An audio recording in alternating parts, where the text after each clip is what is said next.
In my Dutch oven, I have it preheating over like a medium to a medium high heat. We're gonna add our meat. I'm doing ground turkey. You could use ground beef, ground chicken, and probably even mushrooms in the place of the meat if you wanted to. I know a lot of you guys don't like turkey, but I promise you it is just a meat here. It's not gonna taste like turkey. It's definitely not gonna be dry. Your girl does not like dry dinners. And then I know a lot of people get kind of weirded out whenever they see meat in a roll, whether I've never really seen chicken in a roll, but I have seen ground beef in a roll. I'm telling you, it is the exact same. There is no taste difference, no product difference. And it's always a lot cheaper because this is just like a thin film. So it costs the company less to make it instead of putting it in a whole container. Anyway, save yourself some money and buy it in a roll. And you can just freeze it too, and it's already like pre-portioned. I just cut it to make it a little bit easier. We're just gonna put it in there. And I know it looks super ugly. Now we're just gonna break it up, and as you guys can see, there's no oil, no butter, no nothing in the bottom of the pan. And that's because I really want this to cook out and cook out as much liquid as possible. And the oil really isn't gonna help with the browning process because it would need to be drained or strained first. Okay, this always just looks terrible to me, like on camera. I can't even imagine what you guys are thinking right now, but it's okay. Okay, see, we're already pulling out all of that the moisture, the water and the moisture that is in here, because I've told you guys before, they always add like a brining solution in there to give it a little bit more of like a meaty flavor and add salt and whatnot. So it's a lot of like broth that's cooking out plus the addition of fat. So we're just gonna go until it's about 90% of the way, and then we'll come back.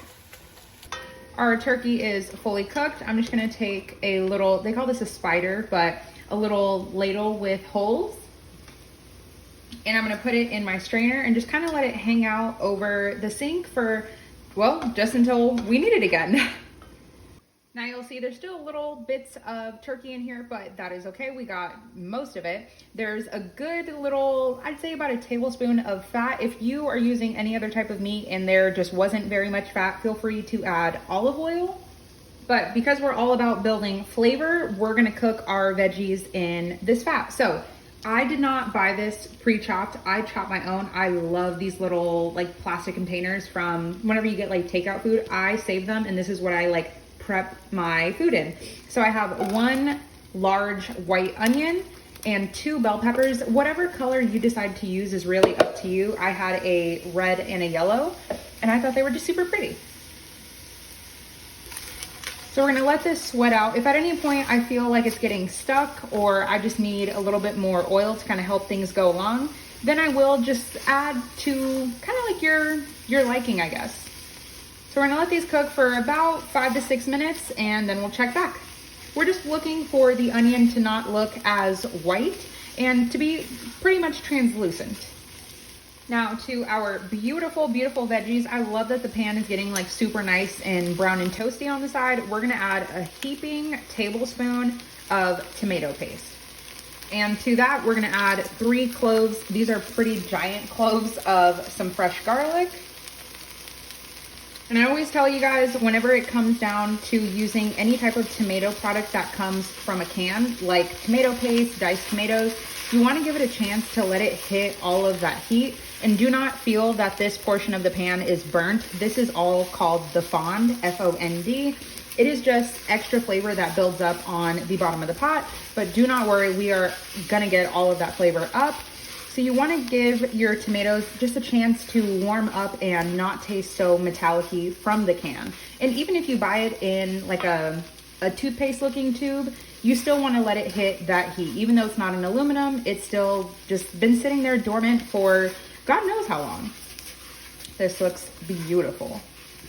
Now we can add our seasonings. Now I'm gonna add a tablespoon of chili powder. Do not get freaked out and think that this is gonna be crazy spicy, that your kids won't eat it, friends, family, they will eat it. Chili powder is a mixture of a bunch of different chilies depending on whatever that company has to have or has at the time of that season. So there could be jalapenos, it could be bell peppers that are dried out, it could be anchos, poblanos, any pepper really that they happen to have. So unless it says this is jalapeno powder or ancho, then you just have a mixture of chili powder, which really just has smoky chili vibes, but it doesn't have any of that heat. And if it does, it's very, very low.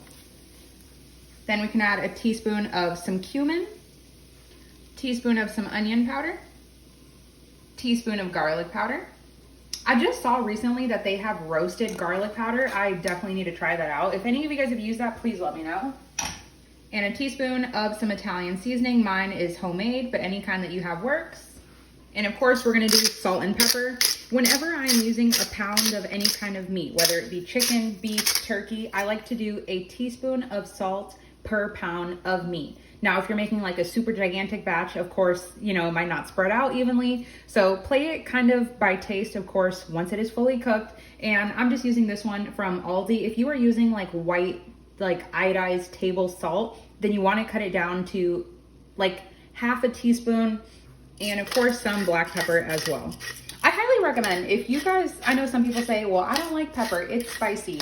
If you crack it yourself, you don't have to use as much because you get maximum flavor of freshly cracking it yourself. You can actually smell it. If it's gonna make you sneeze, that is when you have good fresh black pepper. Instead of that stuff, oh, I hate it. It looks like sawdust, that tiny little container, and you tap it out and it's like powderized black pepper. Terrible.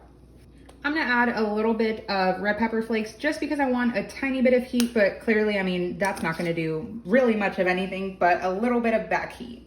Now we can add about a half of a tablespoon of, this is just beef bouillon powder. I know it says paprika. This is beef bouillon powder. If you don't have beef and you only have chicken bouillon, you can use that too. It's just extra salt and extra flavor and seasoning.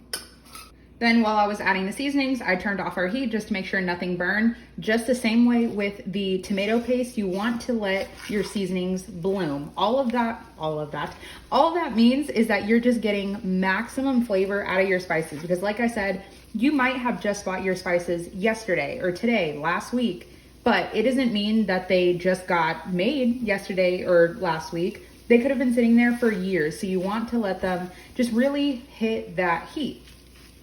As my AC just very loudly kicked on, we're gonna add a 14-ounce can of diced tomatoes. If you had fire roasted tomatoes, to me, that would just add extra flavor. But of course, it's like 30 cents more expensive. So you wanna keep it cheaper, go with regular diced tomatoes, gonna be just as fine. And same thing, because they've been in the can, let it hit the heat. Then we're gonna add a tablespoon of some Worcestershire sauce. I have like the hardest time pronouncing this. I know that this is a city somewhere, and this is pronounced the same way that city is, but once again, never been there, so I wouldn't know. Now to all of that, we can go ahead and add, oh, that was so heavy, half of a cup of some marinara sauce. This is my Rayo's pasta sauce. I actually just made an entire batch of this, and I'm so excited because I hate having to make pasta sauce just when we want it. I love to just keep it in the freezer. So any marinara sauce that you have will work. Then we can add back in our turkey and just coat that in all of this beautiful sauciness. Now, all we need to do is wait for everything just to warm up, and we are almost done besides the addition of cheese, but that will be completely optional. Okay, we're almost there. I love the whole concept of this dinner just because I love making stuffed peppers. They are so good, but sometimes it's a lot of work. You have to pre-cook your pepper and then cut it and make sure you have enough. Make sure they're not rolling around, the stuffing's falling out. Somebody doesn't like a pepper. You know what? You make this. If you don't like it, if you don't like bell peppers or your kids don't, oh well, this is what we're having for dinner. So pick it out or don't eat. Okay, maybe that was kind of mean, but I know that made somebody laugh. All right, this is good. Now we can add our cheese. Then you add half of a cup of some cheddar cheese, and look at this stringy deliciousness.